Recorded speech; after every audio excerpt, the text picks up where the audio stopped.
राम राम दोस्तों, जय बाबा नीम करोली महाराज जी की जय, हनुमान जी की जय, जय माता की।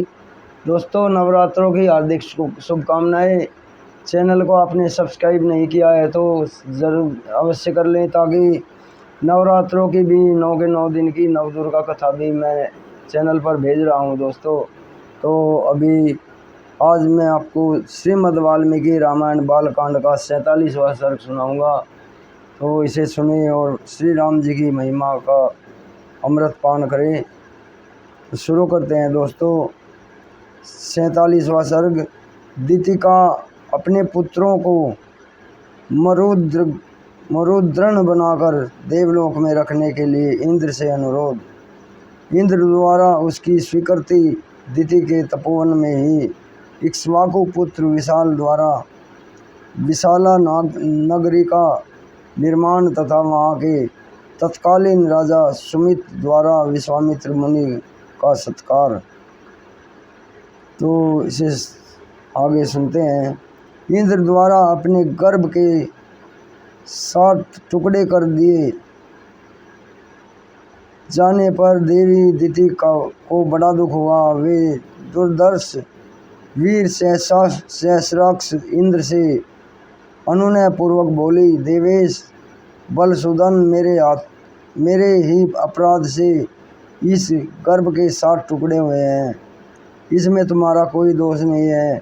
इस गर्भ को नष्ट करने के निमित्त तुमने जो क्रूरतापूर्ण कर्म किया है, वह तुम्हारे और मेरे लिए भी जिस तरह प्रिय हो जाए, जैसे भी उसका परिणाम तुम्हारे और मेरे लिए सुखद हो जाए, वैसा उपाय मैं करना चाहती हूँ।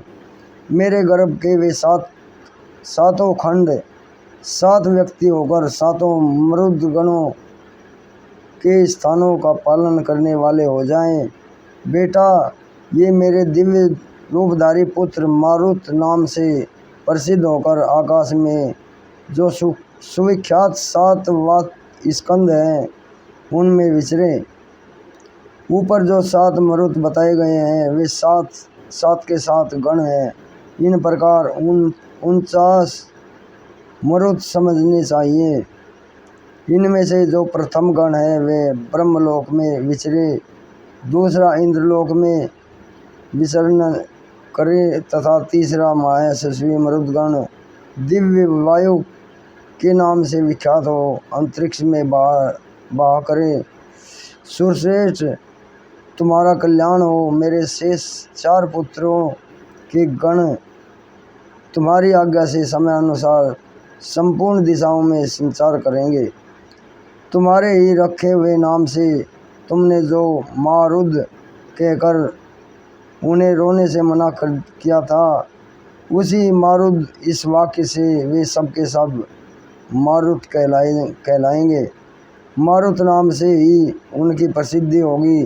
दीतिका का वह वचन सुनकर बल दैत्य को मारने वाले सहस्राक्ष इंद्र ने हाथ जोड़कर यह बात कही, माँ, तुम्हारा कल्याण हो।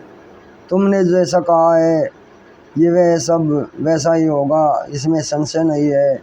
तुम्हारे ये पुत्र देवरूप होकर विचरेंगे।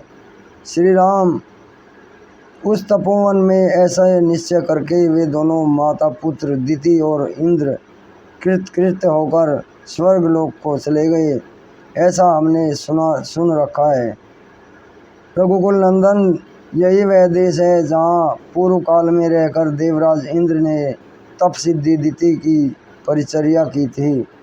पुरुष सिंह, पूर्व काल में महाराज इक्ष्वाकु के एक परम धर्मात्मा पुत्र हुए थे, जो विशाल नाम से प्रसिद्ध थे। उनका जन्म अलम्बुसा के गर्भ से हुआ था। उन्होंने इस स्थान पर विशाला नाम की पुरी बसाई। श्री राम विशाल के पुत्र का नाम हेमचंद था, जो बड़े बलवान थे। हेमचंद्र के पुत्र सुचंद्र नाम से विख्यात हुए। श्री रामचंद्र जी सुचंद्र के पुत्र धूम्रासु और धूम्रासु के पुत्र संजय हुए। संजय के प्रतापी पुत्र श्रीमान सहदेव हुए।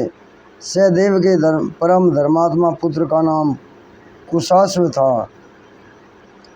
कुशाश्व के महातेजस्वी पुत्र प्रतापी सोमदत्त हुए और सोमदत्त के पुत्र काकुत्स्थ नाम से विख्यात हुए। काकुत्स्थ महातेजस्वी पुत्र सुमति नाम के से प्रसिद्ध हैं, जो परम कांतिमय एवं दुर्जय वीर हैं। वे ही इस समय इस पुरी में निवास करते हैं।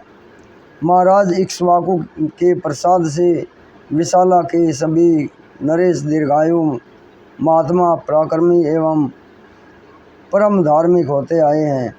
नरश्रेष्ठ, आज एक रात हम लोग यहीं सुखपूर्वक शयन करेंगे, फिर कल प्रातः काल हम यहाँ से चलकर मिथिला में राजा जनक के दर्शन करेंगे। नरेशों में श्रेष्ठ महातेजस्वी महायशस्वी राजा सुमति विश्वामित्र जी को पुरी के समीप आया हुआ देख उनकी अगवानी के लिए स्वयं आए। अपने पुरोहित और बंधु बांधवों के साथ राजा ने विश्वामित्र जी की उत्तम पूजा करके हाथ जोड़कर उनका कुशल समाचार पूछा और उनसे इस प्रकार कहा, मुने, मैं धन्य हो गया। आपका मुझ पर बड़ा अनुग्रह है, क्योंकि आपने स्वयं मेरे राज्य में पधारकर मुझे दर्शन दिया।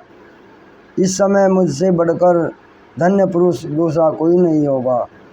इस प्रकार श्री वाल्मीकि निर्मित आर्ष रामायण आदि काव्य के बालकांड में 47वां सर्ग पूरा हुआ।